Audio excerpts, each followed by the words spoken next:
Hello, good morning all. I'm Arshi Rizvi, Department General Secretary Satara, that is Center for Technology Alternatives for Rural Area at IIT Bombay. Today's workshop is on automation in report writing.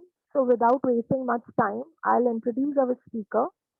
Today our speaker is Yatin Divakar, PhD holder at Satara IIT Bombay. His research topic is monitoring and evaluation for government systems. He also completed his MTech at Satara between 2010-2012. Since then, he has been teaching students to learn Microsoft Word efficiently. For the last 4 years, he has conducted similar workshops for Satara students every year. Outside IIT Bombay, he has also involved as co-leader of Evaluate Asia, Evaluate India, and Evaluation Committee of India, through which he focuses on capacity building of youth. Pleasure to have you here, sir. Thank you very much for taking out time from your busy schedule. Stage is all yours. Thank you.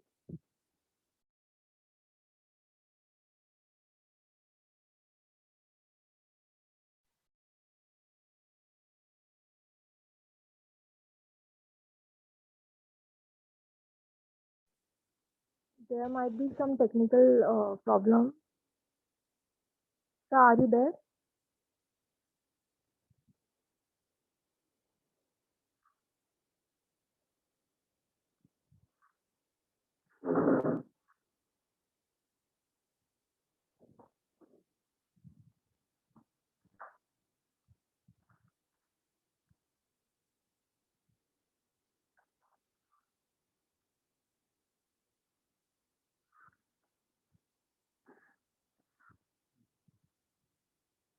Hello everyone. There's some problem with my system, so I'm using Arshi's system. Audio.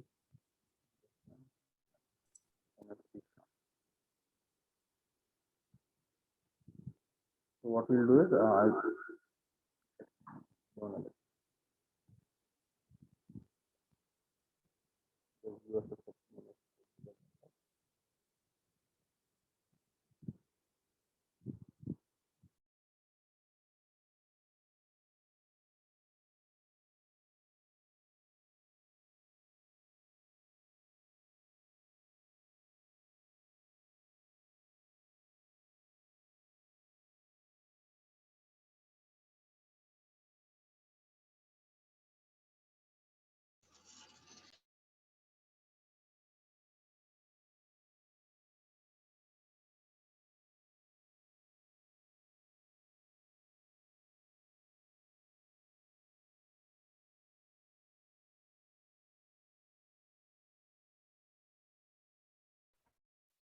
am I audible? Yes, sir, you are. I started to share my screen. So the content for today is like this. I will just do a quick overview of Word, formatting, use of formatting characters, navigation pane, etc. Then we'll go through IIT Bombay style guide, look at language, dictionary, IME, etc. And then go to the automation features in Word. And Word actually. फिर से वहाँ पर फिर से hang हो गया ना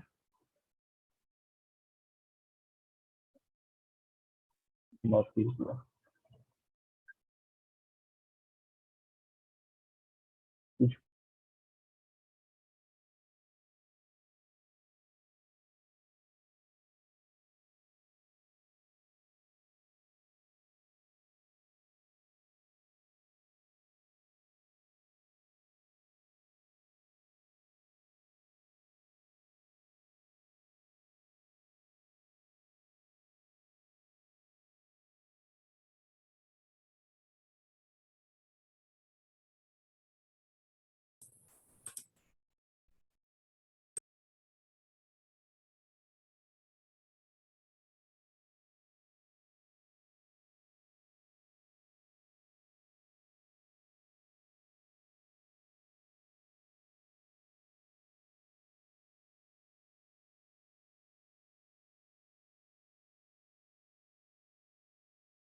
Yes, I'm back.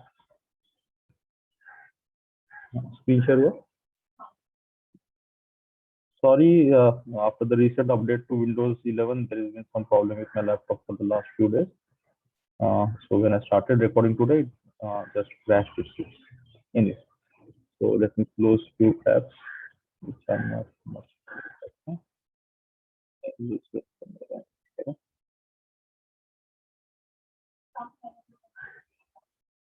So I hope everyone has seen the file which was shared, the IIT Bombay dissertation guideline from 2009. Updated version hasn't come since then on the IIT Bombay's website, so we still use it. So this is the document which defines how the report should be organized, what should be the content of various chapters, and it also talks about the guidelines of how formatting should be, the quality of paper, size of paper, then the text size. So it should be Times New Roman font 12, 1.5 line spacing for the main text, which is the normal style. Then they're given the top margin, bottom margin, separation between the footer, header, etc. Size of text on the paper, then margins based on how you are printing it and all. So I hope you can go through this. And so all of this has been converted into LaTeX template file by some people, and that is why in our institute people suggest that if you cannot format the document properly, you can go on and use LaTeX guidelines and work in LaTeX so that you can get a good, nicely formatted output, a standard kind of an output. But all of these guidelines which are defined, like how much space should be left, how the numbering should happen, and everything, can also be done in Windows, Microsoft Office Word. And since 2010, Microsoft Office has added many automation features. And if we start using them, we can do all of these things very easily. So when we open Word normally, this is how it looks to most of us. But if you start using it a bit more, if you want to start using it a bit more effectively, I suggest that you should go to the View pane and start on your ruler and the navigation pane, because if you're working on long documents, then you want to quickly move from one section to another based on headings or pages, whatever. So having the navigation pane is very useful. Later on, we will see how this gets populated. Right now, the outline is blank, but we'll see how it gets populated. Ruler helps you to understand where your margins are, how much is your writing space, where your cursor currently are, and tabs, etc. are. And so it is very useful to have your ruler on and your navigation pane on. Third thing which I generally use while writing is to have my paragraph markers on. So what are paragraph markers? These are symbols which are inserted when we enter different characters like space. So when you press space, it adds a dot. When you press enter, it adds a paragraph break. If you press shift enter, it adds a soft line break. Then there is also page break. When you press control enter, it is shown as page break. When you press tab, it again adds a tab.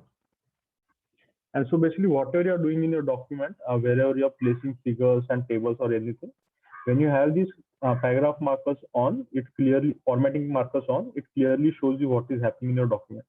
Otherwise, Word is a what you see, what you get kind of a software where it is very easy to visualize what you are doing. But when you're using something like LaTeX, unless you're comfortable with coding and seeing your output later, not simultaneously while you're typing it, if you're comfortable with that kind of a system, using LaTeX is much easier at times because it is able to handle larger files. Just like my laptop's crashed right now, such things won't typically happen when you're using LaTeX. It will handle huge files, PhD thesis, 5-10 chapters, few hundred pages, etc. But Word will start hanging after maybe 50, 60, 70 pages, and maybe you'll need better RAM, or you'll have to break down your report into multiple files initially and then compile them towards the end, something like that, which also happens in LaTeX. So you'll have to do something like that even in Word. So these are the basic features in Word that you will be using. If you have all of these switched on, it is much easier to use Word. So now I hope that you have used Word for many years and you're at least familiar with the ribbon system which has come in since 2010, and all the different tabs which are placed here. On the home tab, we have the copy paste related actions over here. Then you have font related actions over here. And when you click on these smaller arrows at the bottom, you can go into more detailed settings of each of those things. And of course, everything also has an advanced setting, and you can play around with these things. But what we will do is that we'll learn all of this to just create the IIT Bombay template, or the styles which have been set in the IIT Bombay template. So paragraph also has few parameters. Indentation is the space left at the start of the sentence, which is a hanging indent, or how much do you want to have the entire paragraph inside the margin. So you can set the left and right intent to put some distance between the specific paragraph and the margin. Line spacing is before and after spacing, which is left between two lines.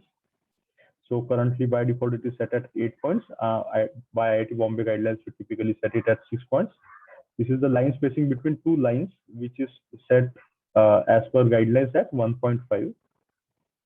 So you can start modifying many of these things, and as we look more into it, I'll also explain a couple of features over here using keep with next and keep lines together, or page break before. So what this allows you is to make it look better. Like your professors might be telling you that the heading, if the heading is coming on one page, the text should not go to the next page. Ideally, the heading should also go to the next page. So in such cases, instead of putting a hard page break, what you can do is that you can switch this on and keep the heading with the text which follows the heading. So keep with next can be turned on. So there are some such tricks over here which allows you to not use page break again and again, but still get some output. Nice output. So insert and other tabs also you might have been using. So what is useful when you are automating in Word? There are two parts which are useful. One is the styles tab on the home page itself, and then we have in the references tab, we have the sections related to automation of the table of content, and so here table of content and table of tables or table of figures related things. So these are the main things that you're focusing upon, and the better you use it, easier it becomes for you to at the end not waste time on formatting the report and cross-checking the page numbers, etc. So what I will do is I will go back to my template that I have created, and we'll start working with from that template. So if you have opened the template on your system, you can see that it typically has all the things which are required in the IIT Bombay's report, and here in the navigation pane now all the headings are coming up. Why they are coming up is because all the headings in this navigation pane, like I go to dedication, which is the first section, it has been assigned style. Let me just open the style pane on the side so that it is more clearly visible.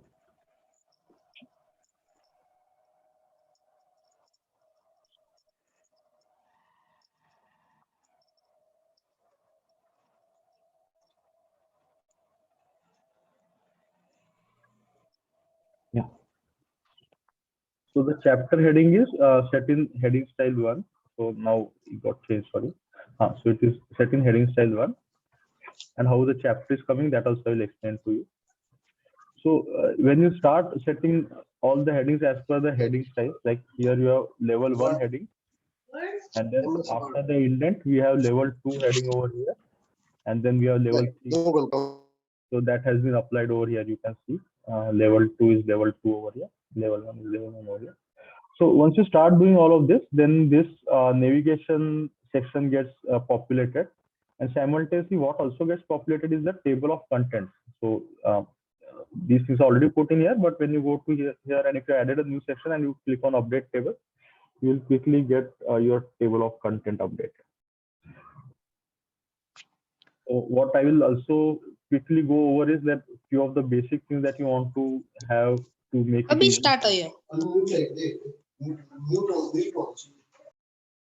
Something that you want to have with you for easier use of word art. I'll just go through them first.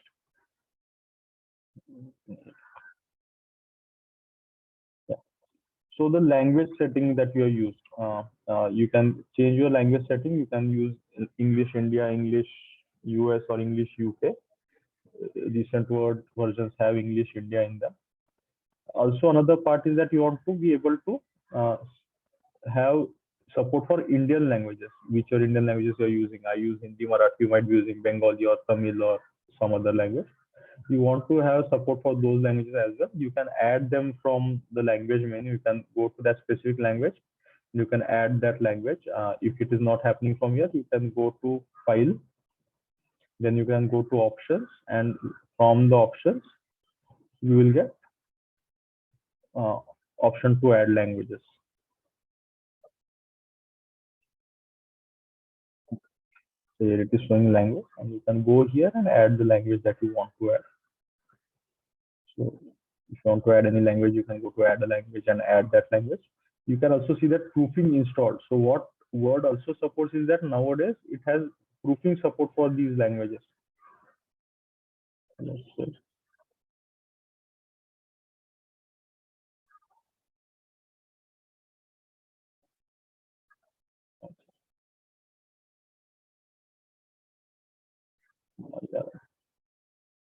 Add. Oh, there was an option to get proofing tools, and it's now showing proofing available. So if I click on proofing available, it will download that proofing tool and install it. So what proofing tool is basically, it is also adding the dictionary to your system for that specific language, so that when you're typing in that language, it will show you errors in spellings and some sentence construction errors in that language. But how do you use these different languages easily on your laptop? So when you're in your language bar, many people I've seen is what they do is they use a Google input editor, or they use Google Translate and start typing on their laptop, and from there they are getting data. What is easier is that you go to your settings. In the settings, you have language related settings somewhere. Within that, you can go to typing related settings. I have come to the typing related settings already, and here you have options to add languages. And you also have option to add typing, new methods of typing, and you can then look for new keywords and you can add from here.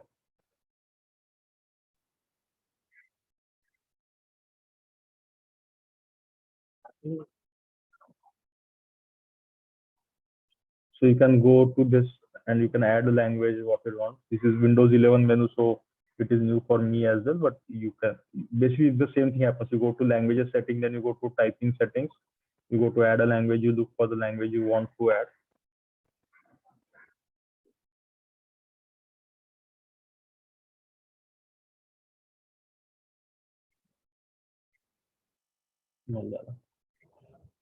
And so you add it back to your system, and you also get to select the IME keyboard, rather than IME, the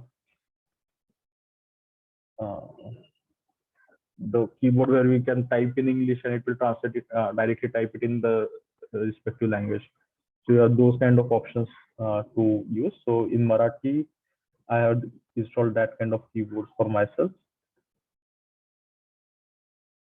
So there is also the old Remington and that sort of keyboard where each alphabet is a different kind of a is not corresponding to the inscript or the the vowel or the sound, but some different coding is used. But you can also do the sound based using the inscript keyboards. You can explore the keyboards later. So when you're using these basic language settings, the reason I'm telling you about this is that if you have your language pack updated, if you have your proofing tools updated, then Word itself gives you a lot of errors in your language, in your writing. And so the need of relying on softwares like Grammarly, etc., reduces, and you can go to review and check your language. You can also set harder corrections based on your language type. You can go to your again, you can go to your settings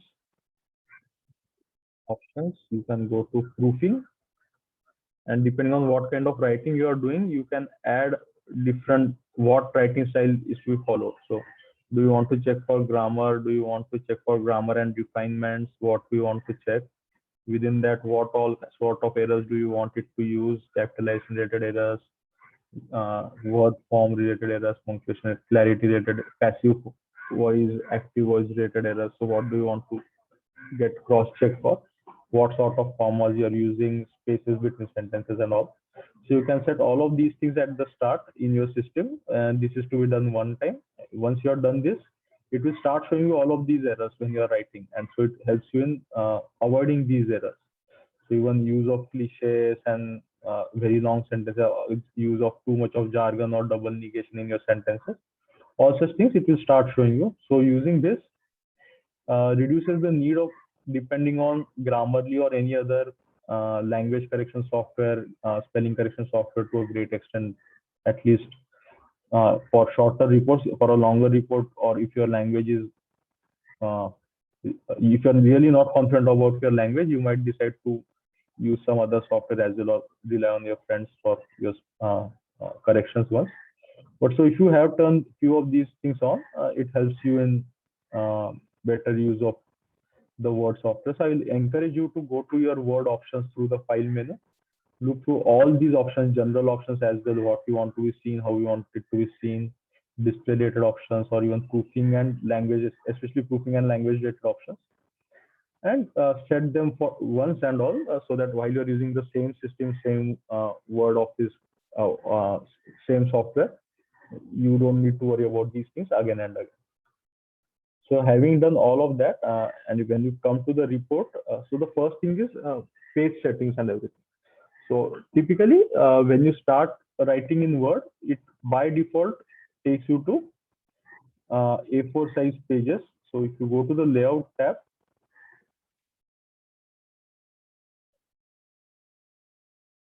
मेरा background में office update होना चालू हो गया पागल की तरह।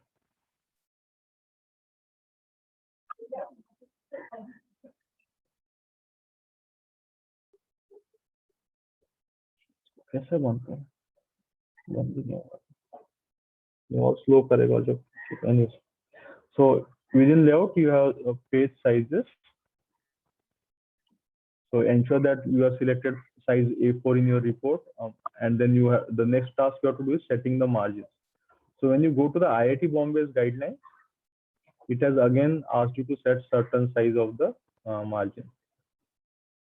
उन्होंने define किया कि top margin with head height plus head separation कितना रहेगा. So this total comes to about 30 mm. So that is your top margin. Then again bottom margin 22 plus 3 plus 10 is again 35 mm. So when you add this to 245, which is the text height, you get the total height of the an A4 page.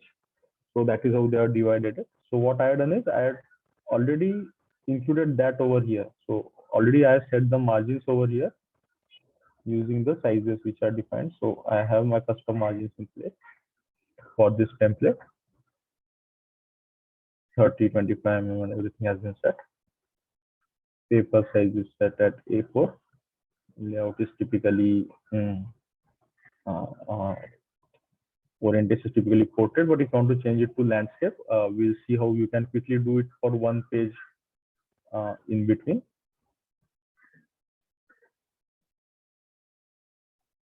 Content wise, so style guide, do you want me to further explain the style guide, or have you people gone through it? Because if you start going through the style guide point by point, it might take a lot of time. So what I currently explained is about the margins. Now let's move to page numbers. So how are we setting the page numbers? So all of you must be familiar with the basics of page number setting in Word. That you go to the footer, double click on it, and then here you get the hide करने का option.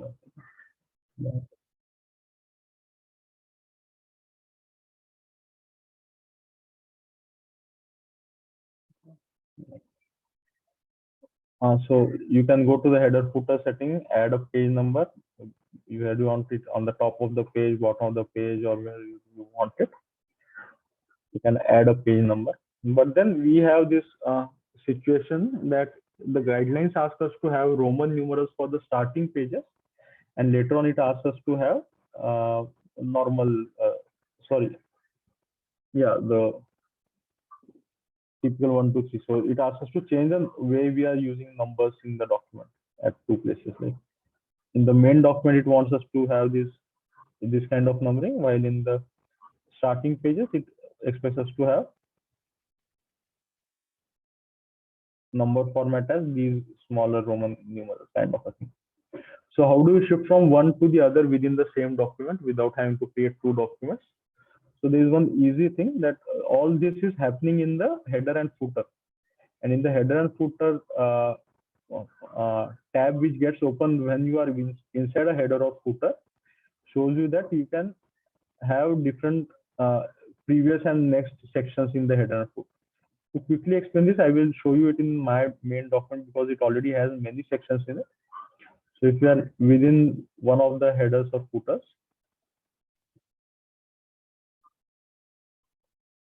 yeah, so this is showing the footer for section 1. Here it is saying header for section 2, footer for section 2, and then section 3, section 4. So multiple sections have been started over here. So the beauty is that when you are having sections in your report, you can have different headers for different sections. And you can also have same linked headers for different sections, like using the link to previous option, which is over here. You can link your current header or footer to your previous header footers in the previous section. Can be linked easily to that. So that way you can do it. So let's go back to once what is section break and how we are going to use it in your report or page break. So before page numbers, understanding that is important, I feel. So let's go back to that one. So if you go to your layout tab, after margins, orientation, size, and multiple column options, what you have is breaks. What are the different types of breaks? One is the page break kind of thing, and second is the section break kind of thing. So what does page break do? Page break just takes you from one page to next page. Wherever you insert the page break, I inserted the page break on the first page. Whatever I'll type will start on the next page after that. But in this, properties are being carried forward because this is part of the same section of the report. But when I'm using section breaks, which are of different kind, it is either a next page section break, it is a continuous section page, or within next page, there are two options. It takes you to the next even page or to the next odd page. And this is very useful when you are creating reports which are printed on both sides of the page. Like if you're printing, like you're writing a thesis or whatever, you always want the new chapter to start on the odd page.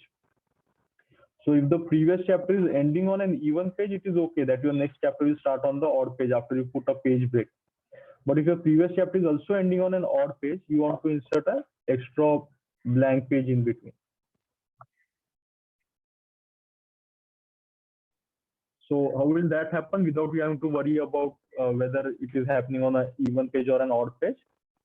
Is by adding odd page section break. So when I'm adding, so if you look at the page numbers, here we are having page number 1, page number 2. So if I add a odd page section, if I add a normal section break over here, next page section break, so my next page is going to page number 3. Yeah. So my next page goes to page number 3. But if I added I delete this one, and if I added a odd base section break, my next page is going to again to 3 because I added it on an odd page, on an even page. Let me add it on page number 3.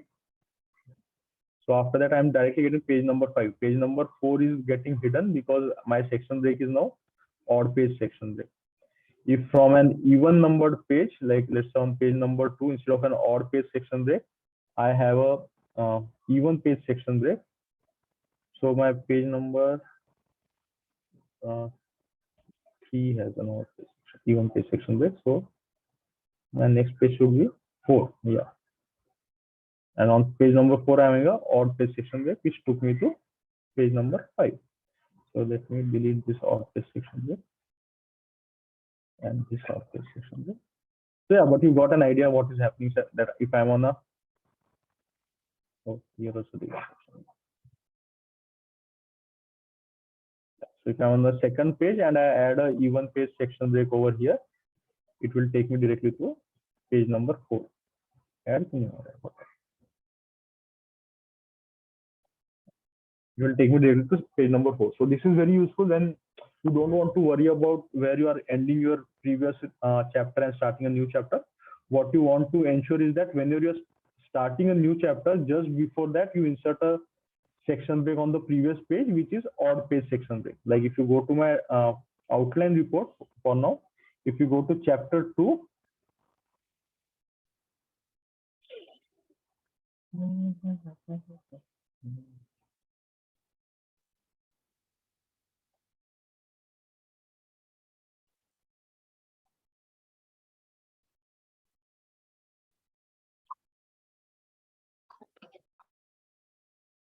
No, so my system has hanged again, so I'm taking a break. But if you have the report open in front of you, can you please go to chapter 2 and see that just before that, at the end of chapter 1, I added a odd page section break, which ensures that my chapter 2 is always starting on an odd page. So if I add more content to my chapter 1 and it somehow ends up on an odd page, then it will insert the odd page section break, waste one page in between, and take me to chapter 2 on an odd page. But if my chapter 1 is somehow ending on नहीं हो रहा है बार क्या करूं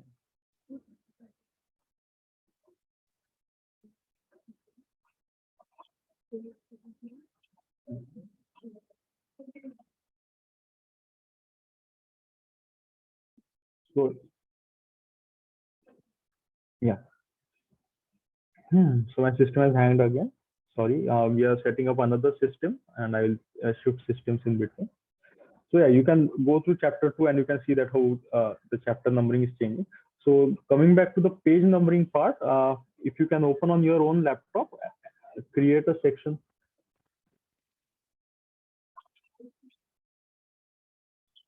So while my system is getting unfrozen and starting again, do you have any doubts that you want to ask? I'm also unable to open chat. If anyone has posted any queries in the chat, can you just ask?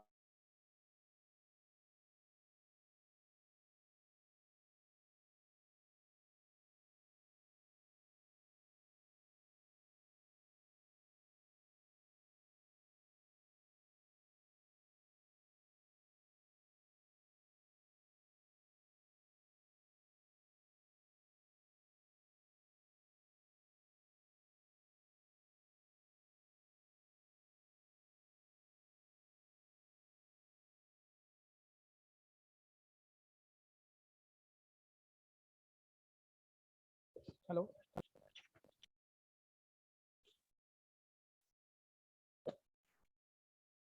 Hello. Joker sir, Vimal here. Hello.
Hello, am I audible right now?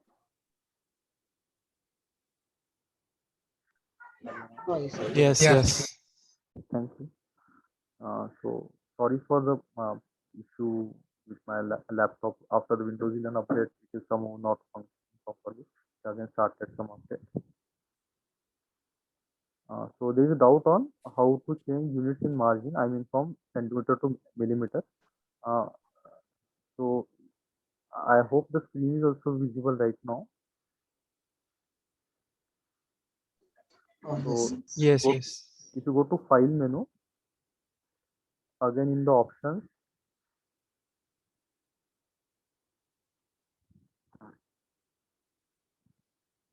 if you go to the options,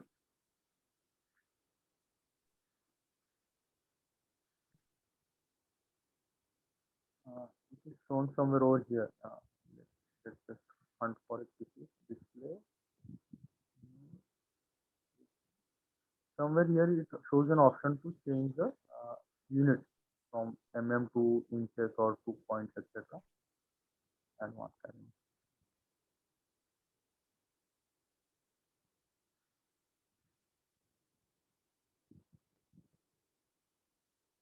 Yeah.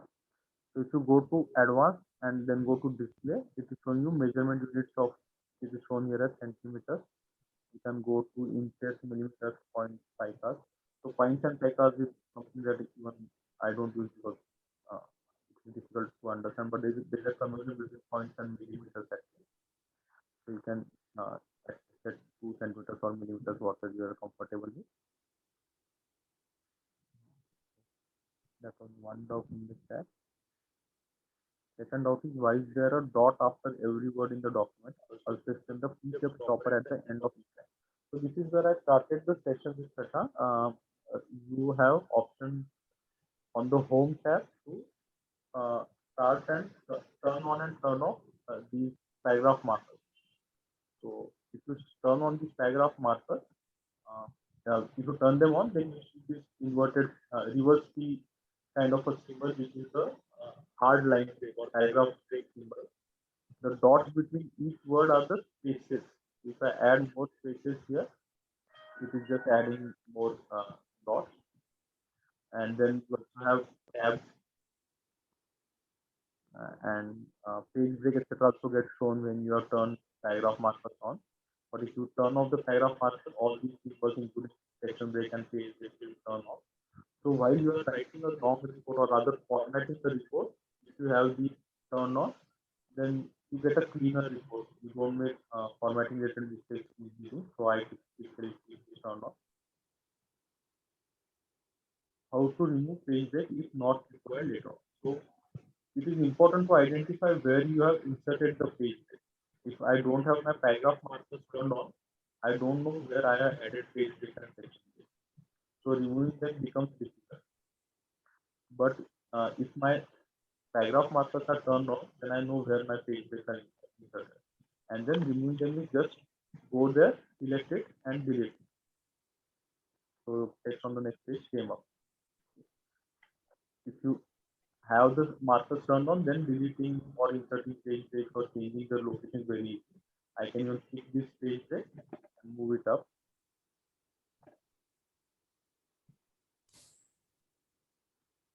So the text was earlier above on this page, now gets set to the next. So removing page break should become easy. There is an echo problem. Arshit, can you mute that?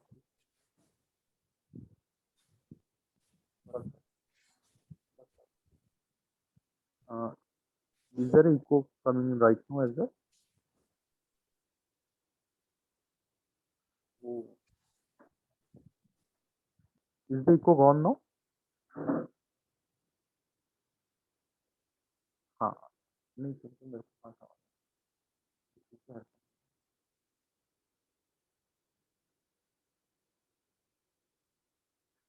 okay.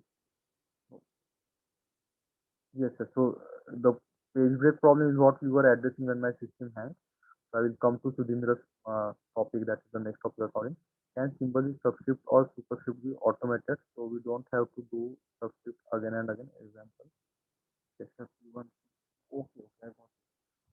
To automate that kind of a thing, what we can do is, I'm not exactly sure how you can deal with it, but if you're ready to explore, I can give you an idea from where you can do such things. Like once upon a time, when I was writing a very huge report, in which I had to use the words development, government, and people again and again, and I was used to typing short forms for these words.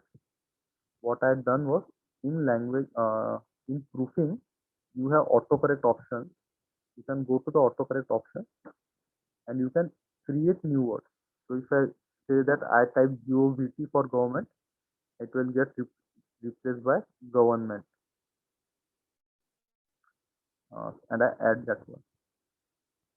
Or something like people, PPL, I want it to be replaced by people. I add that. Similarly, what you can do is if you define P1 and then when you want to get it replaced, format it. This option is not turning on right now.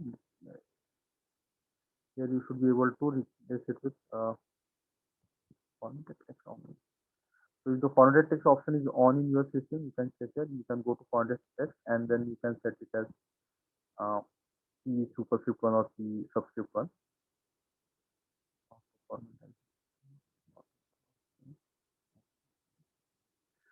Another way to do that is that if you have learned the shortcut for superscript and subscript, it happens very quickly. P1 Lika, you just select the one and then you press the short form that and you get the notification.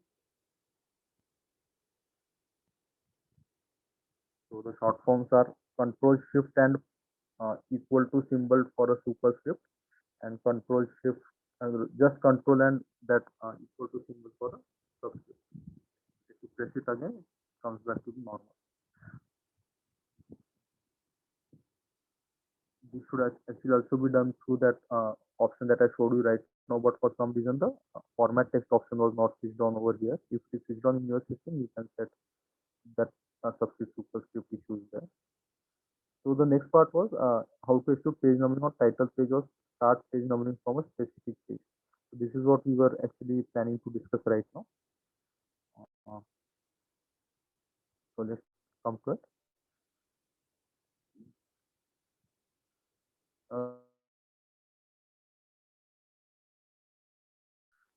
As per IIT Bombay guidelines, title page should not have any page. Also, first page of the first chapter should also not have any page. So again, here you should not have any page number. Second page would have page number 2, and again the numerals should be in Indo-Roman, Indo-Greek versus Roman numerals. So here it is Indo-Latin is normal 1 to 3 4, and here is the Roman numerals for the earlier pages before chapter 1 page. So how do you set all of this? So this is what I was discussing in my system. So when you are in your footer, what you can do is you can set different footers for each section and delink them from each other. So I want my page numbers to start from this page, maybe, yeah, from ideally from this page. Here I would have I will have the different first page turned off. I will not link my footer to the previous section, and I will just start the page number. I go to the format page numbers and I will set the kind of page numbers I want. I want number format to be this. I want it to start at 1. So this is, and I'm not continuing it from any previous section. But when I'm going to the next section, so here it was section 2 and I'm now in section 3. My section 3 page numbering is continuing from my previous section. So this is continuing from previous section and the same number format is being carried forward. And this is happening till the end of the Roman numeral, which is just before my chapter 1 is starting. So up to here, everywhere I am having it continue from previous section. But when I'm going to my next first page of my first chapter, here I'm having a different page over here, first page over here, because I don't want to show page number on the first page. I want it to start from my second page directly. And then when I'm going to page number formatting, here I'm having number format as normal, and I'm starting a hard start at 1 again. So I don't want to connect it to my previous section. And once 1 has been set for this page, on second page onwards, again I'm going to the old system where it is continue from okay, here also it is start at 1, but different first page has been used, so it is again showing that start at 1. Hopefully from third page onwards it would be, no, this is part of the same section. Yeah, this is part of the same section, so it is keep on showing start at one till I'm in the same section. When I'll go to the next section, it will show me continue from previous section. Yeah, so here it will start showing me continue from previous section because now my chapter page numbers are just linked to each other. 1, 2, 3, 4, 5 will go on. And here you see after 3 I am directly getting 5 because as I had explained earlier, I have a section break for odd page over here. So open it, mail open it. So yeah, page number part is done. Header footer. Different first page also I just explained. I'll go back to header footer now. So yeah, you are inside the header footer. You can type whatever you want over here. If you see that when you're typing your header or footer, there is some space left before it and after it. As I explained earlier, based on IIT Bombay style guideline, this space has been left and that has been managed through defining while I'm defining the header footer. Sorry, it has been managed over here. Header from top and footer from bottom, and how much space has to be left has been defined as per the guideline. So you can just go to the header and footer and start typing. So even in header and footer, you can also put in a chapter name or section name or whatever you want to, thesis name, etc. But if you're using that, you have to cross check with the guidelines once what it expects to be written on the odd page, on the even page, which pages has to be left blank. And just as we did with page number, we linked it to previous page, we linked it to the next page or whatever, and linking is turned on at some places, turned off at other places. And you have option for different odd and even pages. You will have to use these settings for editing your header and footer. So, but IIT also allows you to keep your header and footer blank except for the page number, and it is much easier to deal with that, especially in shorter reports. So that is what I typically suggest people to do who are still learning. Once you are learned and you want to further explore, please feel free to add headers and footers and change them based on the page number, odd and even pages.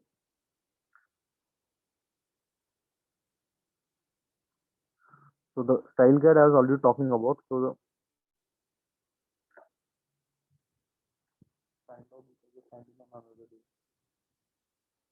मैं दिख रहा हूँ. Okay. So style guide is what I was explained to you earlier. If you read through the style guide, it defines what should be the font sizes for the main text, what should be the font size for header level 1, chapter header, subheading like 1.1 kind of a heading level. And all of that we are defined within the file, and how to do that is what we'll focus on now.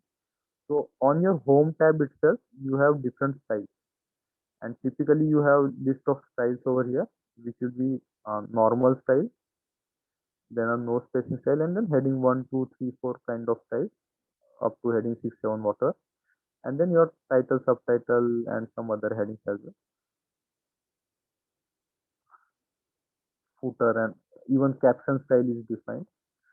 So we are using all of these styles because once you, this is like the CSS file in your HTML coding. If you make changes in styles over here, they get applied globally within the document. Everywhere you use that style.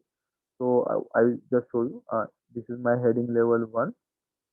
It is currently defined as Times New Roman 18 bold, and I must have left there's certain space left before and after 36 points and 18 points.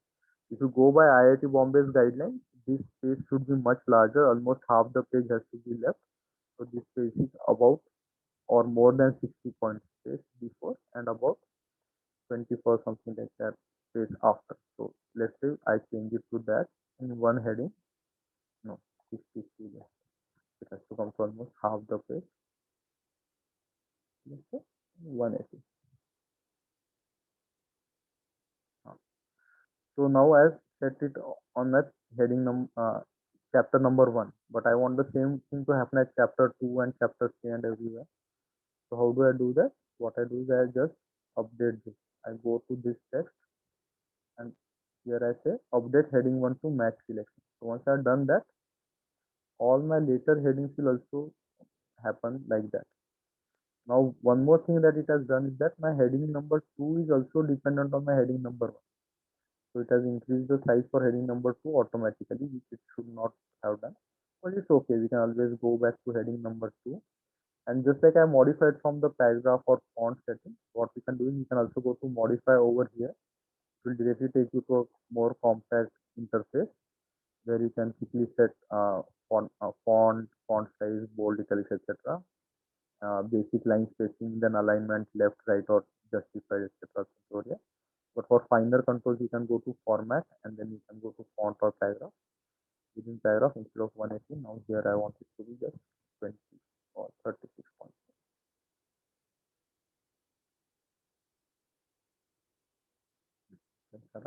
Adjust हो जाएगा level 2 heading camera adjust हो गया because I said modify it automatically updated it for all the headings.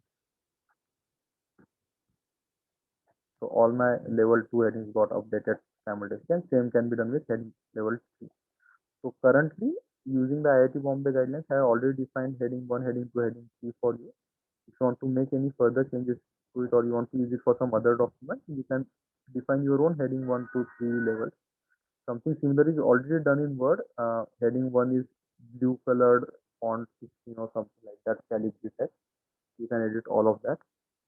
One more thing is that in a certain report for the main text, you want to use instead of Times New Roman 12, you want to use some other font and some other size. So what you do is you edit the normal size because most of your text is always going to be in normal size. You can go to normal size, you can edit the normal size instead of Times New Roman. I'm going to let's say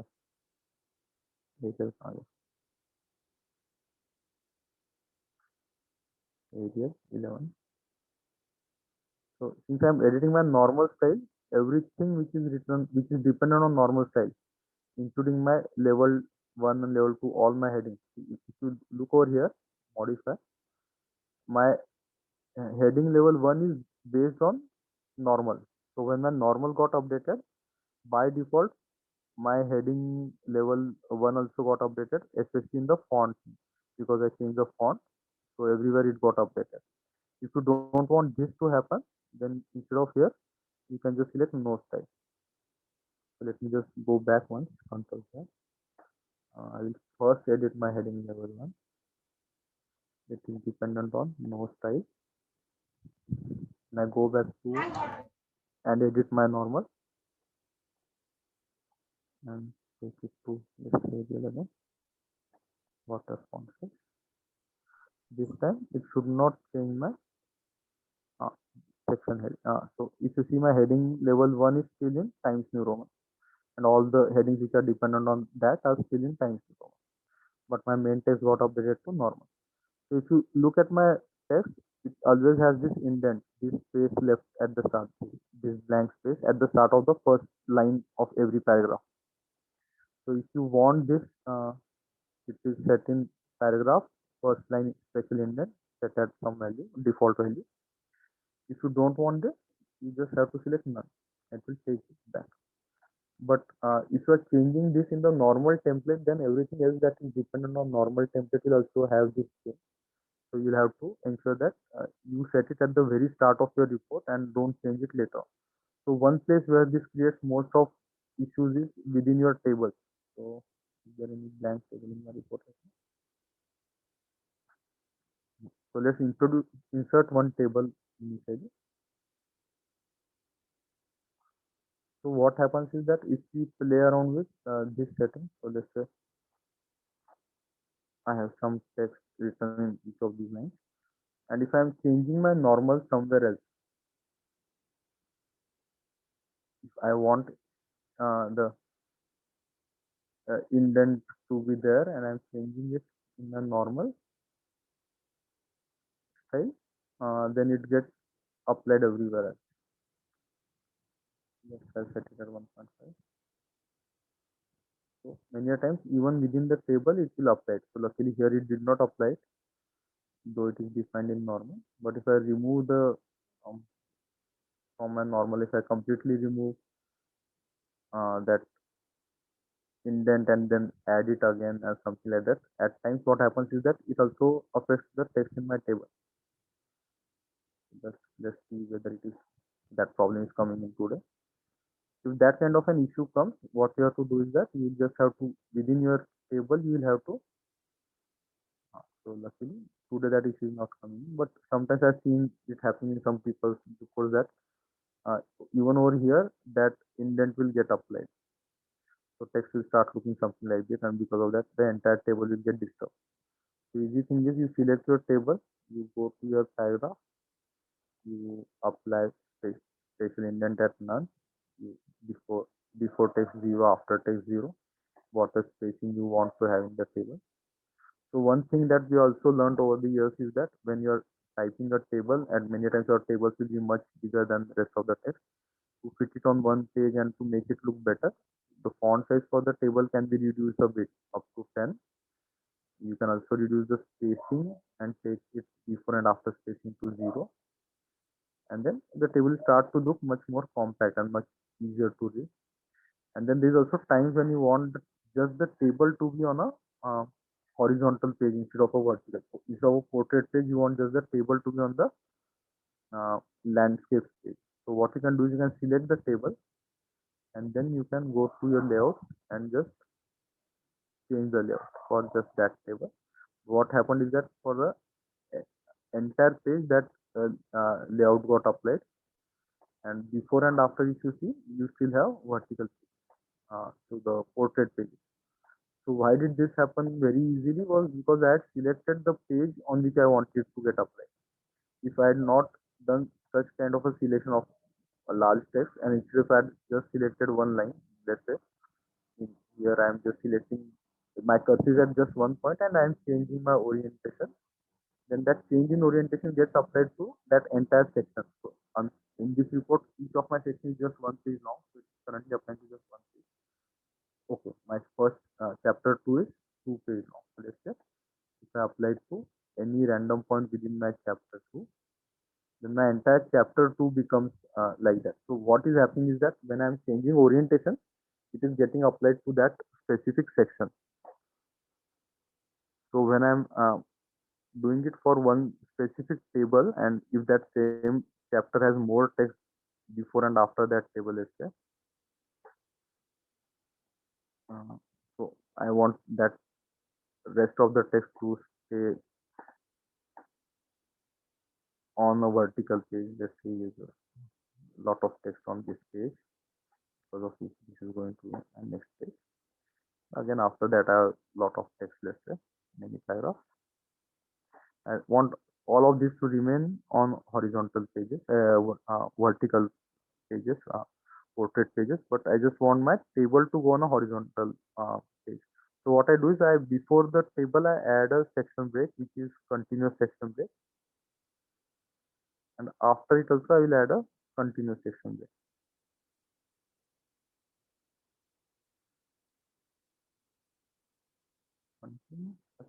Section break.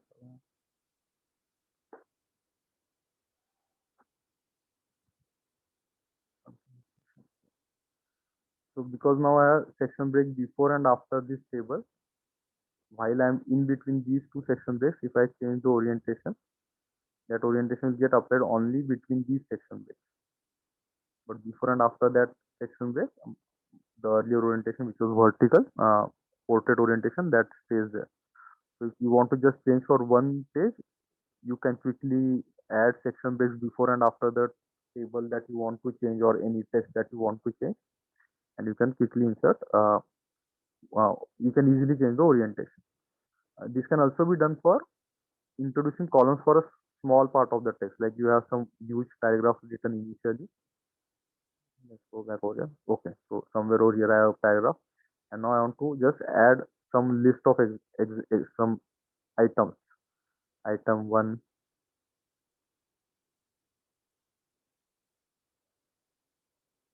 item 2, 3, 4. And so instead of wasting a lot of space for these items, I want to have these in 2 columns. So just select that specific text, go to columns and go to 2 columns. So it will rearrange them into 2 columns. And this is happening in just that specific text, because before and after that text, one continuous section break is being added. So anything in between this is in 2 columns. Anything before and after that is in single column. If by mistake, when you if you have your formatting characters turned off and you end up deleting this, then it is going to ruin everything.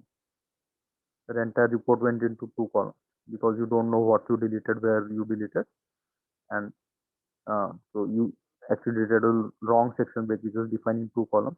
So something like this might happen. That is why I suggest that while you are writing reports, especially big reports, if you have your section paragraph markers turned on, then you know where you are making that mistake. So if you want to delete this section break, what you should do is, before that, if you want to convert this into one column, first convert this back into one column, and then you can delete the section. Otherwise, it would have messed the entire. So that page break issue, the page numbering issue is understood.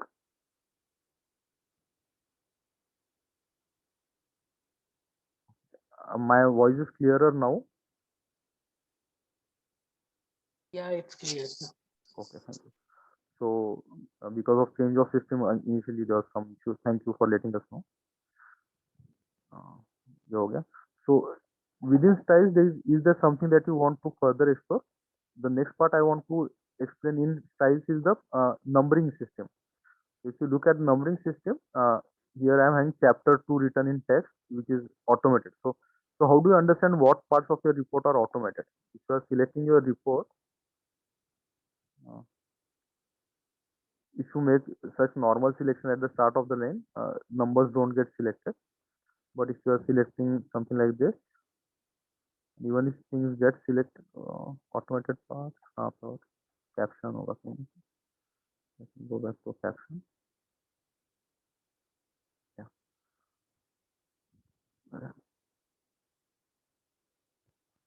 So the automated part are always a bit darker.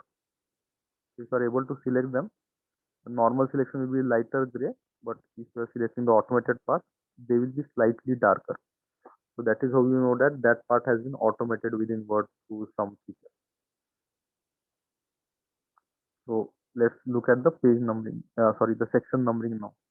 So when I'm defining my heading style, what you can do is either you can write this manually, chapter 1 manually, and then write your heading. But in that case, what happens is that since I have not started chapter 1 in my numbering system, my 1.1 will not come up. Or if I 1.1 will come up, but my 2.1 will never come up until I start heading level 1 has a number 2.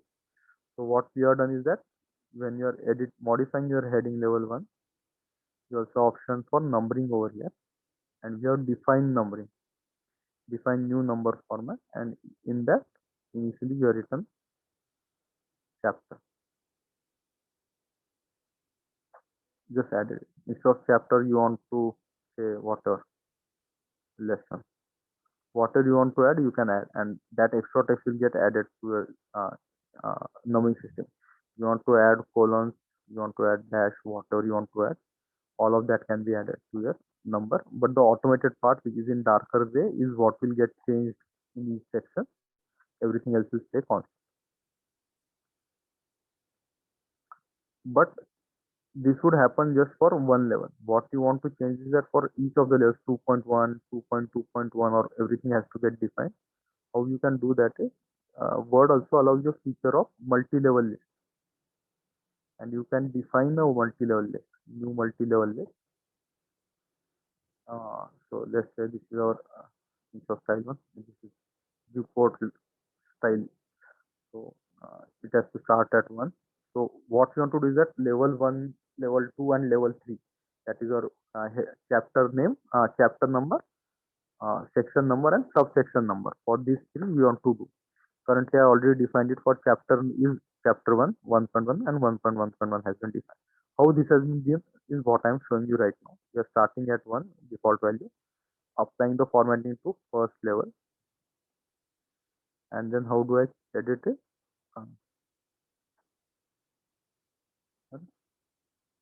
Yeah, so the kind of numbering I want can be changed. If I want Roman numerals in my chapter number, that can be changed over here.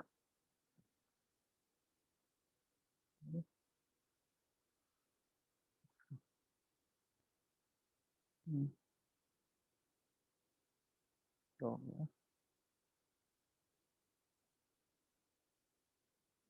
अच्छा, I'm defining a new list. Apply formatting key first level. Edit करना कहाँ है option? Yeah,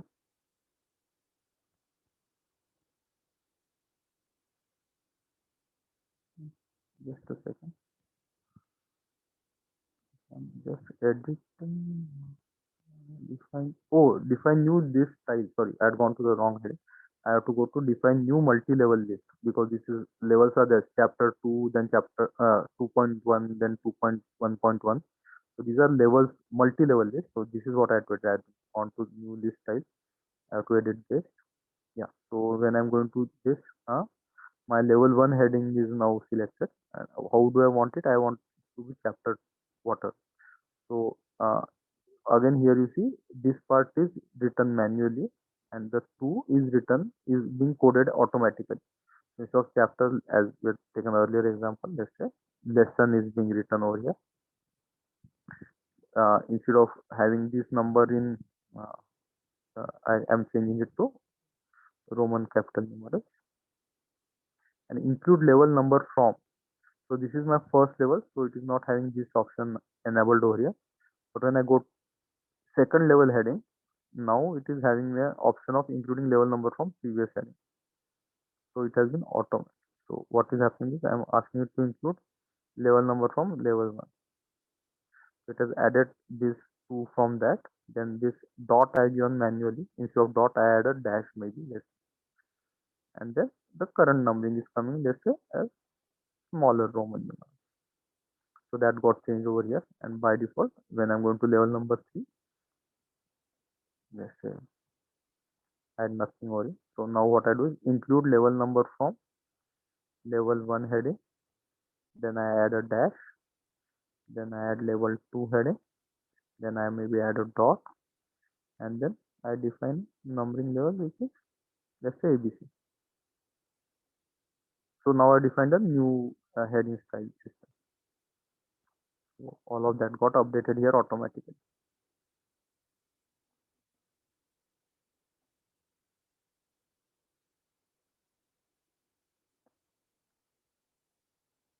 How to link a reference in the paragraph while citing the same in the reference section. So Sridhar, can you elaborate it a bit further? We'll be looking at referencing after this. So if your question does not get answered then please elaborate it further. So just as you saw right now, I was able to change my multi-level list numbering how I wanted, and just by making changes in the automation rules, I could change it in the entire document. Like you can see over here, everywhere it has got changed now. If you look in the navigation pane, everywhere that numbering has got now changed. I want to go back to my old numbering. Now, since I don't have defined anymore, so I have to go to define multi-level list, modify everything. So I'm doing this deliberately to just give you another chance to look at it. Otherwise, I could just say Control Z few times and change it. Level 1 is edited. For level 2, I'm including level number from level 1, giving a dot, and then using again the same step. So this is coming. For level 3, I'm again deleting everything which was there earlier, including level number from level 1, dot, level 2, dot, and then again this. So I define only for level 1, level 2. We can also go further. Include from level 1, dot, level 2, dot, level 3, dot, and for this again add over here. So we can keep on doing it up to water level 9.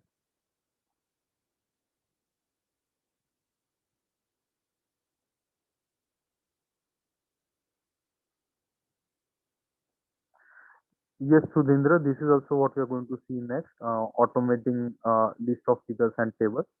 And for that, what we are currently doing is we are automating the table of content. So in your table of contents, now if you go to our table of contents, what we currently learned was that by using styles properly, level 1 heading, level 2 heading, and level 3 heading, you can have chapter names, section heads, and subsection heads written properly and automated when it comes to their style, their font, and everything, and their numbering. But this also adds them to the navigation pane. Apart from navigation pane, it also adds them to my table of contents. So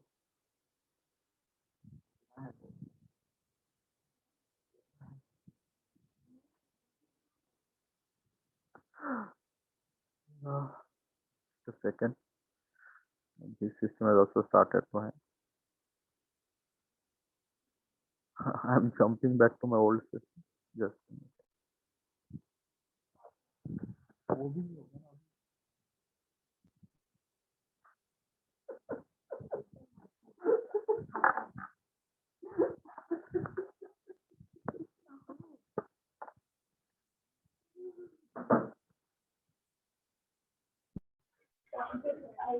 I don't know, we are clearly facing what we saw today. Okay, guys.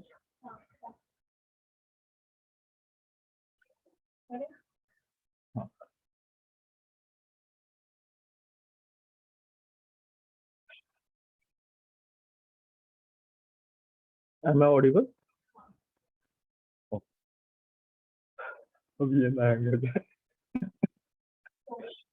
Okay, so let's go back to table of contents. Yeah. So here it is automated. Everything that I applied heading styles to, heading level 1, 2, and 3 is also present in my table of content. Heading level 1 is chapter, heading level 2, and heading level 3 is present in my table of contents. So let's say if I add something new after my structure of report, I'm adding one more heading level 3. Whatever. So now I want this whatever to come in my table of contents.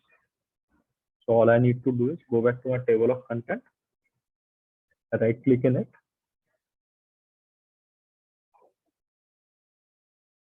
and click on update field. While updating it, gives you two options: update page numbers only and update entire table. So when I click page numbers only, what it does is gives the old headings and just changes the page numbers if there is any change. But when I say update entire table, it looks for any new headings which have come in, which it has to update, and then also updates the page number. When I select this, now whatever got added and respective page numbers are also changed. So this helps you in automating your table of content. So what you have to do is while you are writing your report, ensure that you use heading level 1, heading level 2, heading level 3 at appropriate places, heading level 4 maybe, but heading level 4 is currently not shown in our table of contents. To see that, you have to actually edit table of contents from somewhere. Edit field. Go to table of content. POC table of content. Go to table of contents, and here you have to show 4 levels. Or if you want to just show chapter headings and level 1 headings, you can go to show 2 levels. You can change that. Okay, so let's see. So now all my subheadings got hidden, like what is the 1.1.1, those kind of things got hidden. So these are few changes that you can make. So what is the beauty is that once you ensured that throughout your report you added headings, after having finished writing the report, if you just update your table of content once, all the headings will get updated, page numbers will get updated, and you are clear to go ahead. But this is one part. Second part that you need to update in your report is, okay, after the one insert of the table of content. Okay. The next part that you want to ensure is that your list of figures, list of tables are also present, and they are also automated and quickly updated. So for that, what you need to do is when you are inserting any figure or any table or a graph or an, I also done it for appendix in this report. Whenever you are inserting any of these things in your report, you have to just follow one rule. If I select the heading for my caption for my table 1, you can see that this part is automated. 1.1 is automated. Chalo. So what is it that you need to ensure? We will do it in the next table that we are Okay, bye. and insert that table. Chalo, Ajay bhaiya. Pause mute कर दे यार. So let's say I am inserting a new table over here.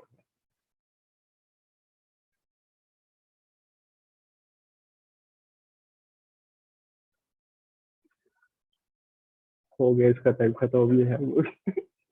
जो है आज.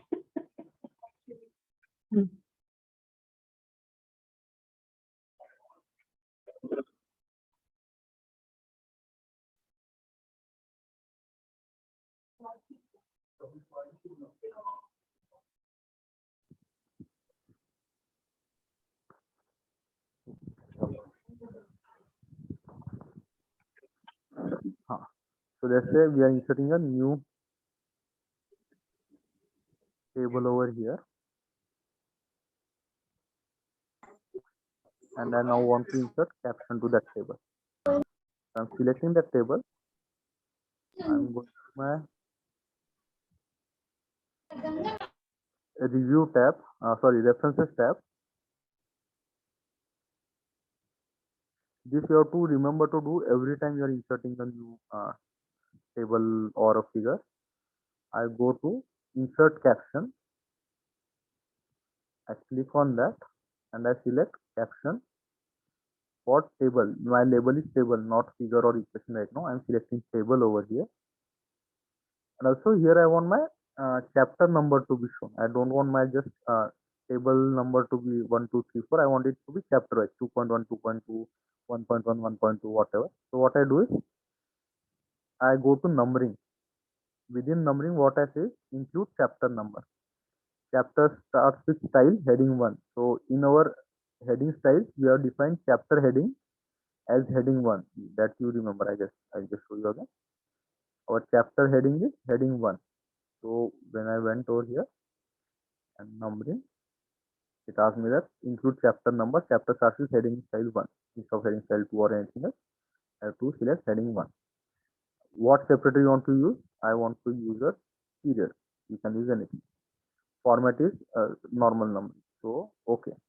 So it took it as figure 2.1, but this is a table. So I change my label from figure to table. Okay. So again, within table, I have to make this update.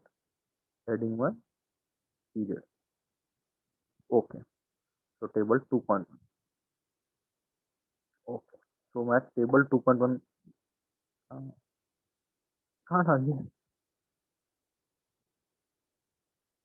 Okay. So it got mixed up somewhere over here. Oh, since I had selected, sorry. Since my cursor was over here, it added it over here.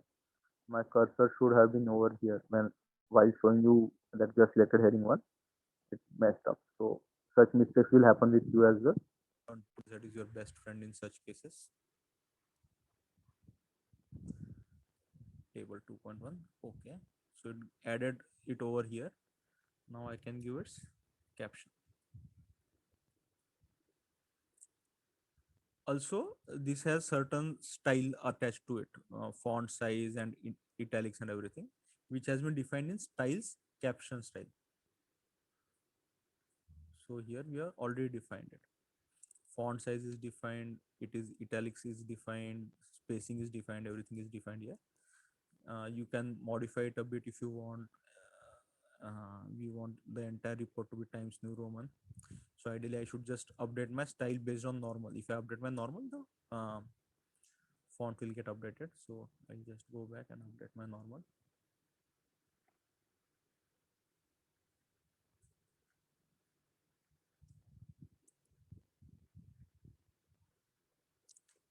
So this got updated, and now I want this to be shown in my table of tables. So all I need to do is I just have to update the table of tables, entire table. It shows. But if somewhere I end up adding a table, let's say, instead of all of this, I had a table inserted over here for which I manually typed the caption.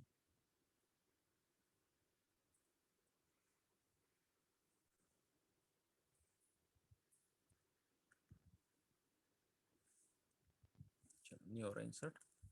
गड़बड़ कर रहा है ये भी अभी। हाँ, ठीक। For this table, add manually added a caption. Table 2.2. So if I had done something like this is not going to come up in my table of tables. This is not going to automatically update my table of tables because, as I explained, that part is not automated. My caption in other places, if I go to them, it is darker gray. This part is automated and it is being pulled into that table of tables. But while this is not automated, even if I apply to it like style, heading style, or the style caption to it, even if I applied this to that, still this part is not dark gray. So this is not going to come up as a in your table of tables. So this is how you can automate table of tables. Same thing is with figures as well as any equations you are adding or a graph, whatever you want to define. What you need to do is, if I want to define a new type of entries in my table of contents, what I do is I go to insert caption. I go to labels. Instead of selecting the existing labels, I create a new label. So let's say equation is a label which is currently missing. I define equation with a capital E. And again, for the equation also, I have similar numbering style where I'm including chapter number with a dash. It is 2, 1, adding a dot, and water is the title of that equation. Now I go back to my list of all tables, and in between somewhere, I now want to add my table of, so I type it out, list of equations. I apply heading style 1 to it. When I by default apply heading style 1, it is going to also add the numbering style to it. So I just delete that numbering, move it to the center, and then I'm adding my table of insert table of figures. I'm going to insert table of figures, but here from the labels I am selecting equations. Caption label equations instead of figure or table or anything else. I am now selecting equations. So my table of equations has got introduced. Now you say that a lot of space is being left between these, and why is that? That is because in our heading 1 we had edited the settings for before and after spacing for between paragraphs to 180. Just a second. So I go back to my earlier values, and suddenly it will start looking better. What you can also do is that you can change the styles over here. Instead of using heading 1 over here, you can use heading something else. But if it is not heading 1, it will not show up in your table of contents. Currently all of these things are being shown in my table of contents. If you want them to be hidden from your table of contents as well, you don't want all of these things to come in your table of contents, instead of using heading style 1, you select normal for them and then manually change the font sizes and everything. So now it is dropped from my navigation list, as well as if you see over here, that one specific entry of table of tables will get dropped from my table of content as well. It went out from here. See, table of tables is here, table of table went out. So you can make such changes as well, where water entries you want to hide from the main list. For them specifically, instead of using heading styles, you can use normal style and then change the font, etc. That can always be done. Instead of labeling like 1.1 in every page, is it possible to do these on the table of contents, and can it update the labeling in every pages for each headings if I change it in the table of contents? Okay, so Rashmi, this is what we had done some time ago. What you do is you define the level once using the multi-level list options. You define whatever style you want to use once. by defining new multi-level list. And then whenever you are writing that specific heading, what you have to ensure is that you select the appropriate style from here. these these are the two things that you have to do even while you're automating. You have to set the automation, the styles initially, and then remember to apply those styles by single clicks.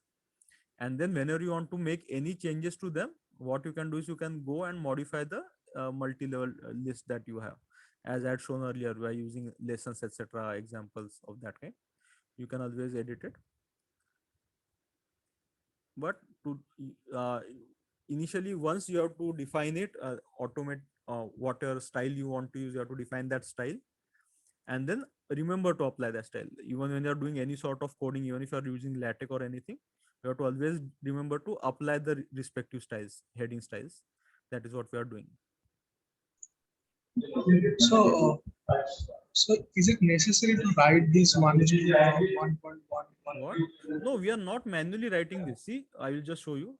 Under heading 1.1, before my heading 1.1.1, I am adding a new something, new subsection, and what I'm doing, I just selecting that subsection and applying the respective heading level that I want to.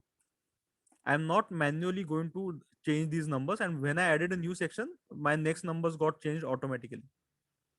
And this will happen at every level. If I add a new chapter in between, I move my second chapter to first place, and whatever I do, the numbering will get updated automatically, or as long as you have used automated numbering for it.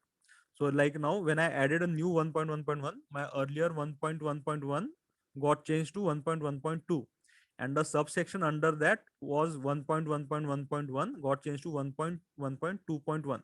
These changes happened automatically. I just delete that section once. So I deleted the numbering over here. So it went back to 1.1.1, went to 1.1.1.1. So for some reason, I decided to change this section and move it to earlier section, let's say. So I am moving this from one. Okay, wait a minute. Let me again control Y. So now currently it's in 1.1.2.1, but I decided to move this section to my earlier section, let's say.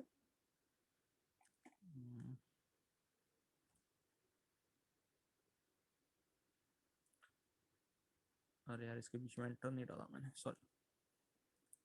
Let me create space for it first. Normal. And if I move it now, what it is going to do is it is just going to update its numbering by itself. I'm not changing the numbering manually. So the numbering got changed by itself. It from 1.1.2.1 it went to 1.1.1.1 because now it's under this section. And if I want to change the styles or anything, as I told you earlier, I can change them using these options. I want to change font sizes or anything for level number, level 4 headings. I want to change it from 12 to 14 or whatever. I can just change it once, update my styles, and it will get updated everywhere automatically. I hope this resolves the query about. Yeah, got it. Thanks. Thank you. Margin, page number, footer, styles, table of content automation has been done. Caption automation has been done. So let's go to referencing. So for referencing, most of us already use Mendeley or some other referencing software, and or Zotero. Like I'm seeing on this system that I'm currently using, it has Zotero. So whichever system you are already using, if it is good enough for you, you can keep using it. But Word has also added referencing facilities to it.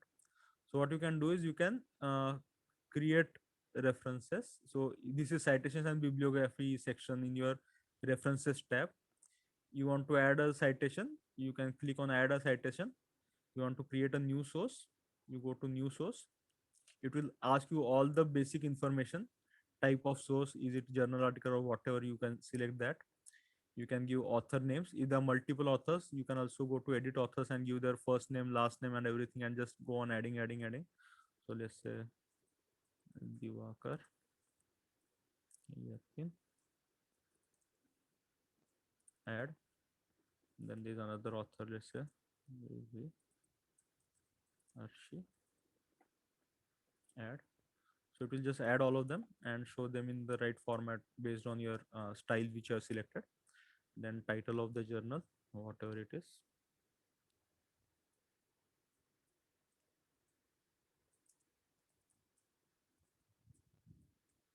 what are the title? So sorry, this is the title of the article.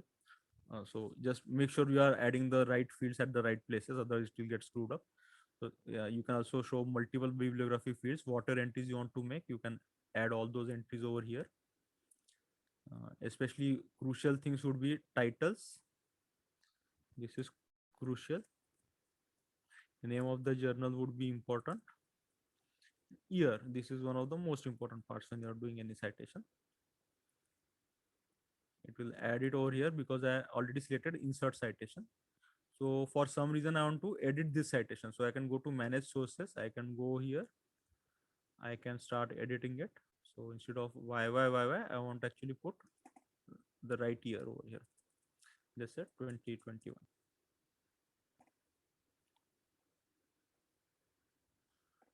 So it got updated, and then like this you can build your entire bibliography over here. You can manage sources. You can also copy your earlier sources from some other report into your current sources. On my system, I also maintain multiple bibliographies based on the kind of reports I'm writing. If it is my academic work related thing, it is happening in one sources.xml file. If it is related to some project related work, it is happening that project name.xml file, so that my reference sources are staying separate from each other. And when I'm opening my master list, I'm not seeing thousands of references over here, but only seeing relevant stuff. And that also allows me to easily copy sources from one document to another. So there are so many sources in her master list, let's say, and I want to use this source in my current article. I'm copying it over here, and now I will insert this where I need. Let's say I want to insert it here. Insert citation. Now it is showing in the insert citation list. I can insert it over here. So this way you can easily add sources.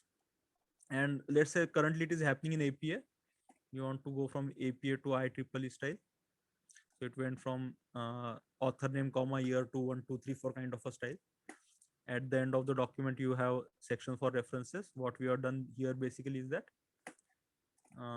we have inserted bibliography. So what we have done is just inserted the bibliography. After inserting, it is showing me the bibliography over here. And now since I selected IEEE, it is showing me 1, 2, 3, 4. If I select APA, it is going to get updated in the APA style. So within the document, you get some basic 2, 3 styles. If you look online, then it will also show you how you can add more styles into Word or edit existing styles. Like this is old APA style because this Word version is old. Now APA 7 has come out. If you want to update to APA 7, then you can add the 6th, 7th edition style guide over here and make necessary changes. So such changes are possible.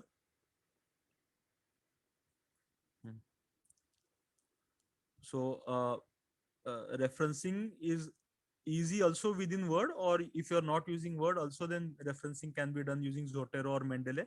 But then install the relevant softwares, install their plugins into Word, and avoid writing references manually. That is, whoever has done that in the past understands how big a headache it is, how much a pain in the ass it is to write references manually, because one wrongly placed comma, one wrongly placed full stop, if someone finds it out, and unnecessarily it is going to create issues for you.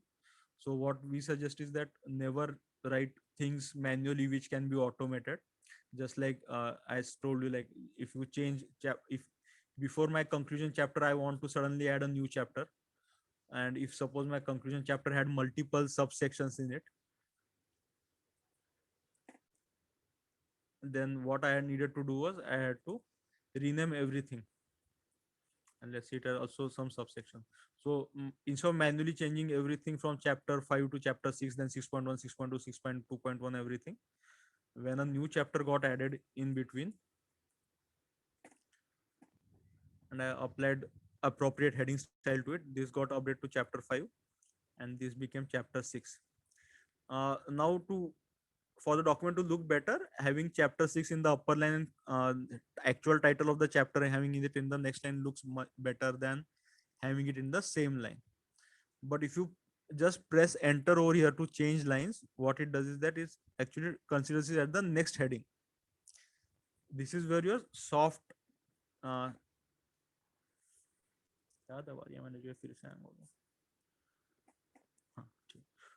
this is where soft enter is coming into play, soft hard line break or soft enter is coming into play, I'm pressing shift and enter together. So this return character is getting coming in here, but this is being considered as single line. The paragraph break is happening at the end of the name, and so in my everywhere else it is being treated as one line. So in my table of content it stays as one line. But if I had like actually put an enter instead of a delete, of course it is showing like this. Even if I do something like this and manage it, that it is looking nice, no, chapter 5 and new chapter is coming below that. But when I will go to my table of contents, it is going to not look nice, because when I'll update this, it is actually treating it as two different rows, two different headings. And so chapter 5 will get added in one line and new chapter is getting added in next line. So that is where you are using soft returns instead of paragraph breaks. बाकी क्या रह गया? So because of the disturbances in between, there might be one or two concepts that I wanted to discuss, but I have forgotten about them right now. If there are things that you want to understand, things you want to discuss, please ask them. One last thing that I'm remembering right now is referring to your figures in your text. So the guidelines say that if you are having any table or any figure, it has to be referred clearly in your text. Like I cannot have a table 2.1 which is not referred to in my text. So when I'm referring to that table, refer table, I can either manually write it as 2.1 and then continue on. In which case what happens is that for some reason I end up adding a continuous break. What? For some reason I end up adding a new table over here. And the moment I add a new table and then I add caption to it,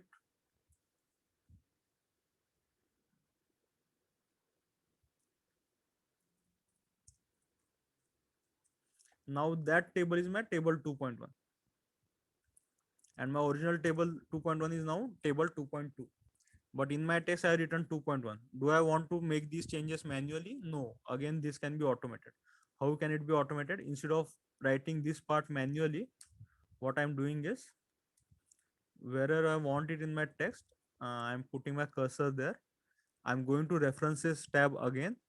And here I have a cross reference section. What does cross reference do? Refer to specific places in your document such as headings, figures, tables, etc. It is a hyperlink which is automatically generated. So if you update it, it will get automatically updated. So I add cross references. What is the item that I want to cross reference? The reference type is, here I select table. What do I want to show in the table title? Do I want the entire caption? Do I want to have table 1.1 automated caption, whatever, or table 2.1 new table? No, I just want to have label and number. So what I want is table 2.1, just that much. I don't want the new table part. So I select only label and number and I press on insert. So now you can see here, it has added refer table 2.1. If I select this entire part, you see that it is darker gray, which means that this has been automated. Let's say this was originally referring to actually table 2.2, not table 2.1. So this would have originally referred to this table. Let's again refer it to now table 2.2. For some reason, I again delete my table 2.1 from my report. This time it is going to, when I update my report, it is going to automatically update this part.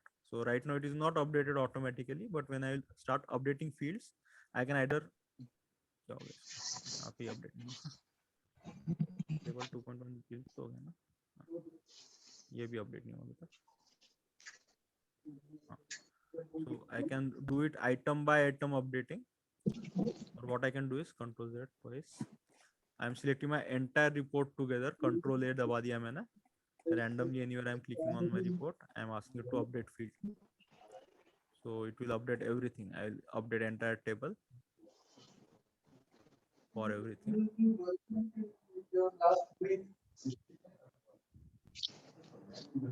So all my automated tables initially, all 4 or 5 tables that I inserted are getting updated, and everything else, all my automated content has gotten updated simultaneously. So this is what you need to do at the end of your report after you're finally finished typing your entire report. Just select your entire report once and click on update field and let it update everything once. If there's only some part that having updated automatically, you again made some changes to your table of content, those changes you'll have to repeat. Otherwise everything will get automated updated automatically. And so all my list of tables etc has got updated. All the cross references in my document have got updated. I only showed you cross reference for table, but we many a times refer to sections in our report. I want to refer to my introduction section. So again, go to cross section.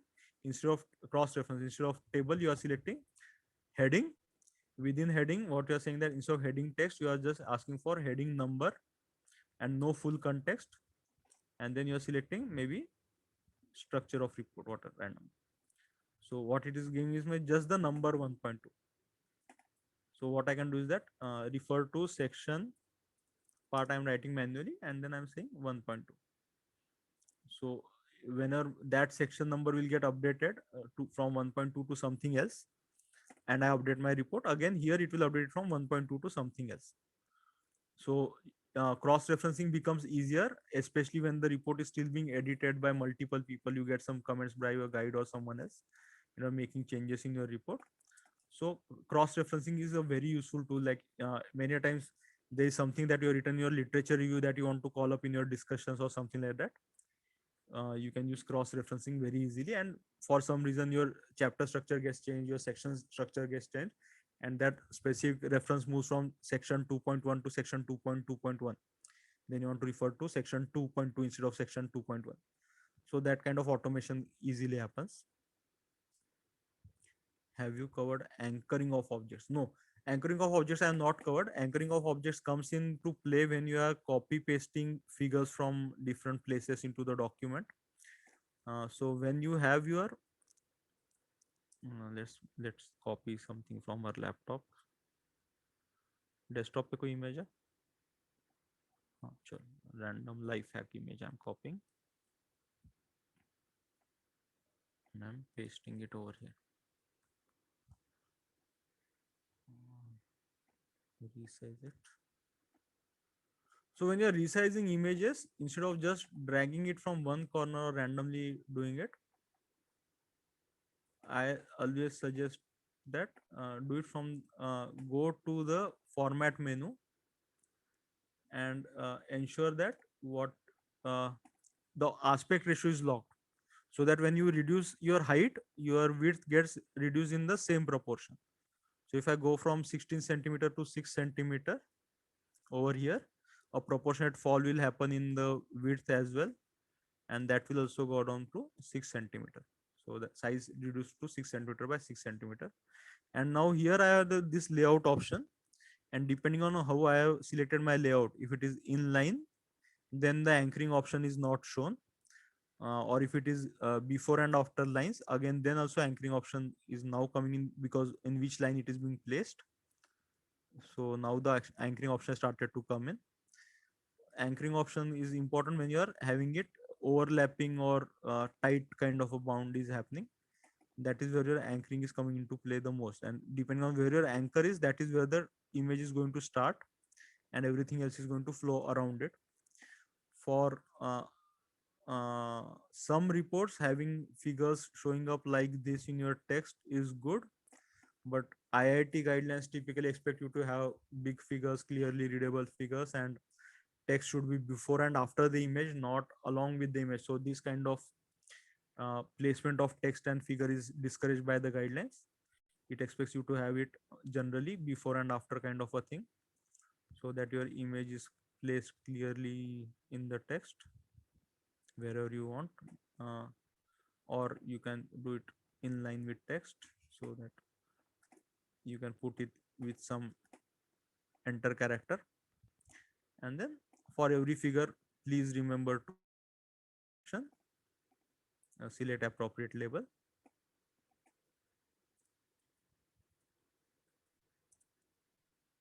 And this will get reflected in your table of figures.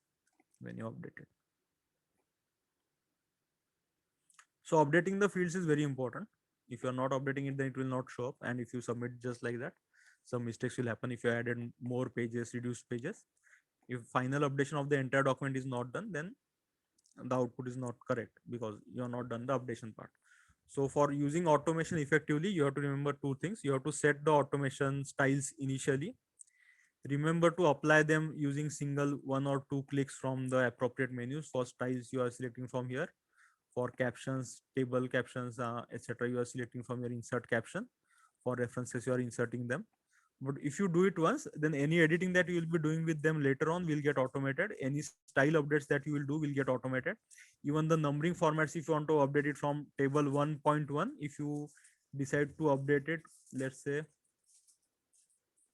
my uh, figure style, I'm updating it from 1.1 to one where the chapter heading is not added.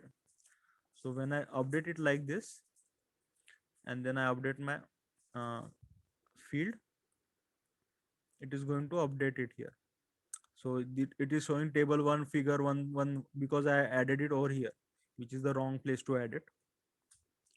So if I added it in the main text somewhere, let's say over here, I added it, considering this is the main text. Okay. And now I update this. So what style changes are happening are getting updated automatically. How to resize multiple objects with same size at once. So you have to select multiple objects simultaneously. Yesterday I was editing a report which had that kind of an example, but that report is not in this system right now. So multiple objects, I would say that you're basically talking about multiple figures. So just making copy of this image. What you're doing is you're selecting it simultaneously by pressing Control. When you press Control, you can see that on my cursor there is a small plus which is coming in, and then you start pressing it simultaneously. दो image क्यों नहीं एक साथ select करते हैं, हमेशा problem करता है. इमेज के साथ वो ऑब्जेक्ट्स ही सिलेक्ट करता है. So let's insert objects, shapes. Yeah, so what happens is that many times we start creating some nice figures in our text using different shapes,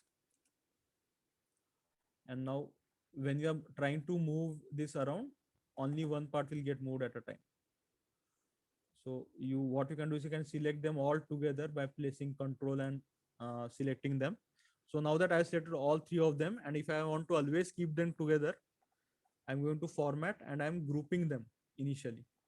So now this is formed into one group instead of three separate objects. Of course, there are three separate objects within that group.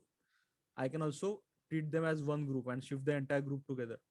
But I want to just edit this image for some reason. I can also within that group, I can edit one item at a time, move it around, but the entire group can also be moved around together.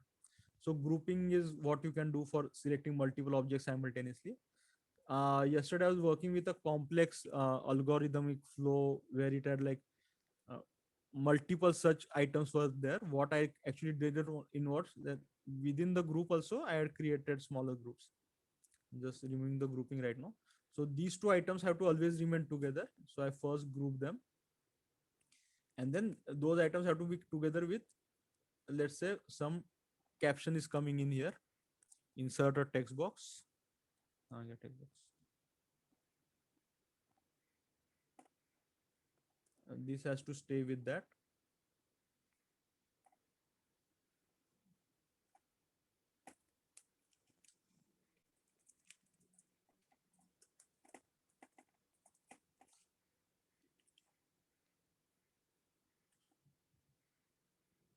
See here that indent issue has come in. It is putting a default indent because my normal style is defined with an indent. So here you can see there is an indent over here. So I'll have to remove that indent. That can be removed by just a single backspace as well. Or I could have gone over here and pressed the decrease indent button. Or I could have gone to paragraph, and within here I could have come down to special indent none. But a simple backspace also does the trick most of the time.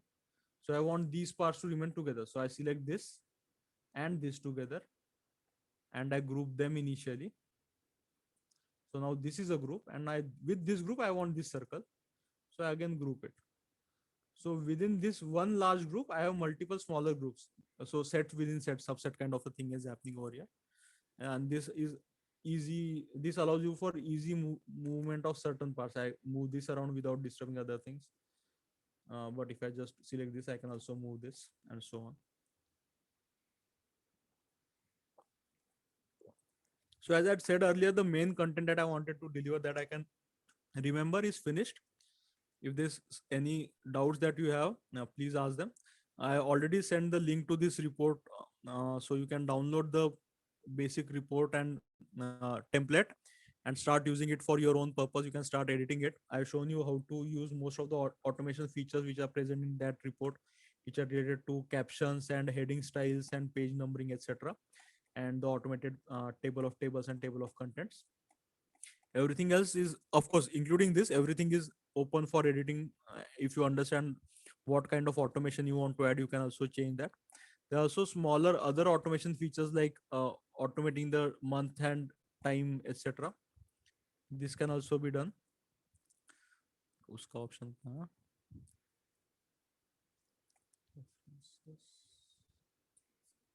नहीं, insert में हाँ, insert object में date and time में नहीं. You can also go here and automate that part.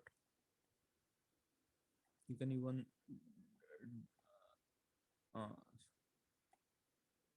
so if I open this report next month, it will automatically update it from November to December.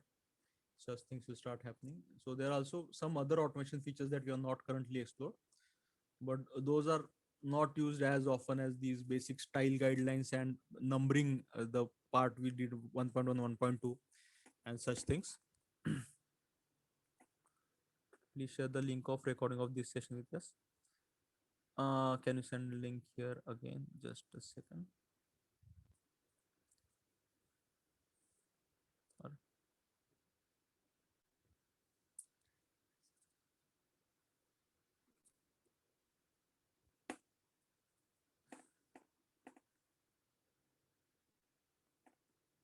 So I'm pasting the link to the template here. It is also present in the mails which was shared yesterday on, and the recording will be shared later on. We will have to clean it up because of all the disturbances which came in between changing of systems, etc.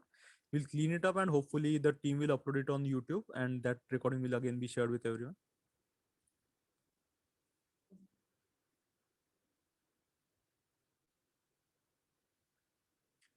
We also shared the feedback form with you.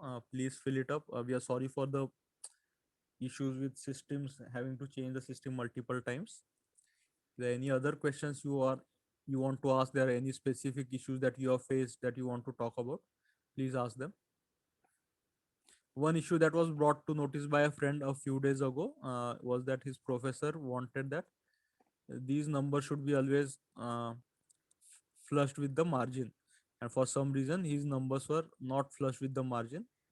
The reason was that somewhere over here his indentation had got set, so it was easy to reset it. What we had to do was that, let's say it was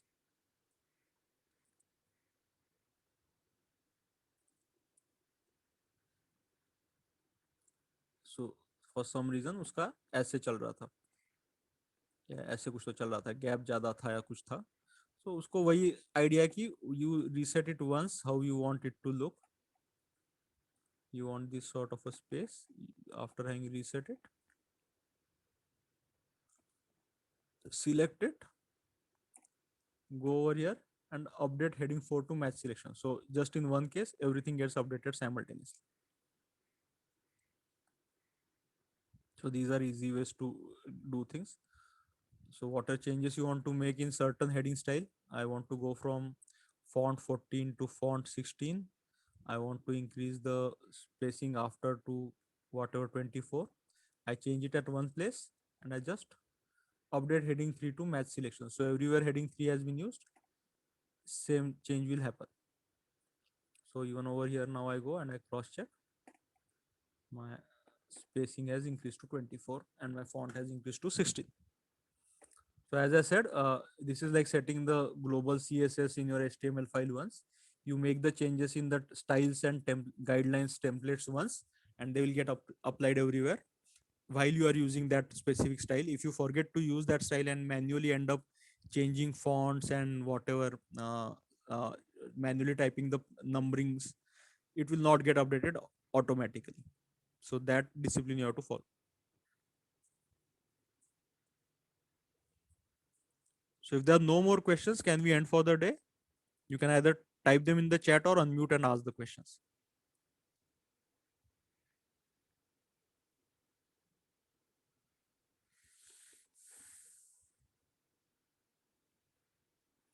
Okay, so I'm assuming there are no more questions since I don't see any raised hands or anyone is not asking questions. So I request you to fill the feedback form. You can also look at the file that I shared on mail. Use it for yourself for writing your reports. If you come across any difficulties while doing that work, please reach out to me. My mail ID has not been circulated over the mail, but I'll just type it in over here.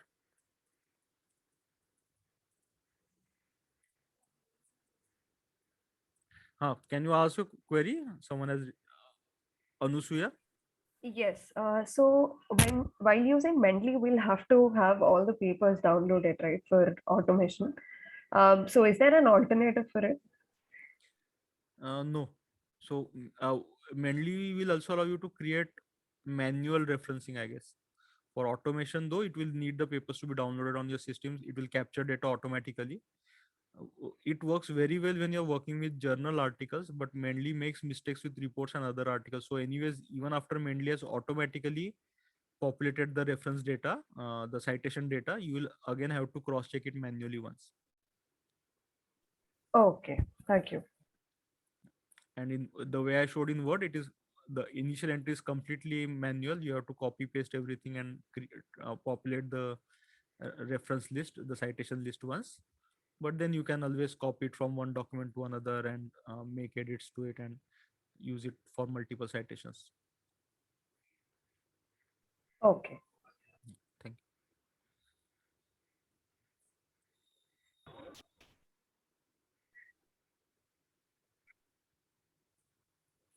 Thank you everyone for staying with us for almost 2 hours and bearing with us through all the difficulties in the session.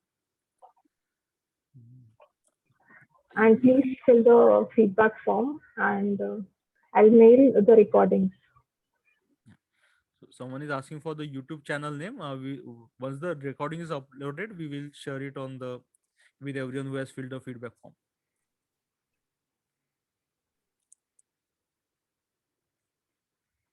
Thank you everyone. Thank you, everyone. Thank you so much. Yeah, it was nice session. Thank Sorry, you. I don't think I ever showed my face during today's call. Hi. Bye bye.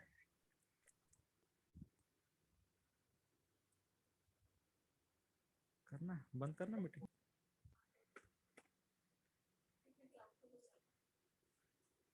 stop recording.